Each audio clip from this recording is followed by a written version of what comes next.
Naimbag nga aldaw tayo amin kakabsat, arte kami man ayan ti grapes farm ni among min, tatangal daw kot ag-harvest kami. Ayan po yung mama namin dito sa Czech Republic. Siya po muna ngayon ang magtuturo sa amin kung ano yung mga gagawin namin sa pag-harvest. Kasi po itong grapes nut po to ay ginagawang wine kaya maselan po siya. Kagaya po niyan, mag-harvest po kami.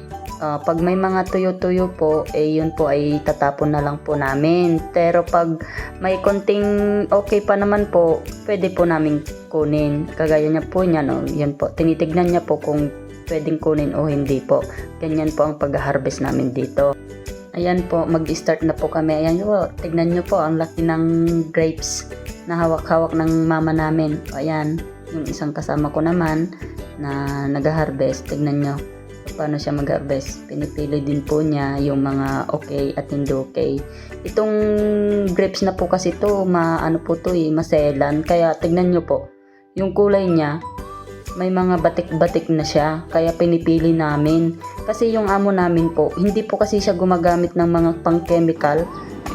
Organic po kasi ang ginagamit niya. Kaya tignan nyo po, ayan po, madami pong mga sira-sira. Hindi po siya nag-i-spray, kaya naggaganyan ayan. Tinatanong po namin dyan kung pwede pa ba to o hindi, kaya tinawag namin yung isang kasama namin. Tapos ngayon, tatawagin naman niya yung isang kasama niya. Kasi hindi daw niya madesisyonan kung i-harvest pa ba namin yan o kukunin pa ba namin o itatapon na lang. O ayan na yung isang kasamahan namin na check. Pupunta po siya dyan at ituturo po kung okay o hindi. Tapos pag hindi na namin kukunin, itatapon na lang po namin yan. O yan, tinapon na nga niya, inapahakan pa. No, ganyan yan. Sinasabi niya, o kaya yan, si paring Jeffrey, aalisin na niya, tatapon na lang namin. Tapos, pag yung sayang naman kasi yung iba, pinipili namin. Sayang namang itapon na lang ano pa tong pusang to. Yan si Monkey. Yan yung alaga naming pusa. Monkey daw ang pangalan, sabi ng amo namin. O paaligid-aligid pa dito sa amin. Tignan nyo naman yung pusang yan. Kung saan kami, nandun din siya.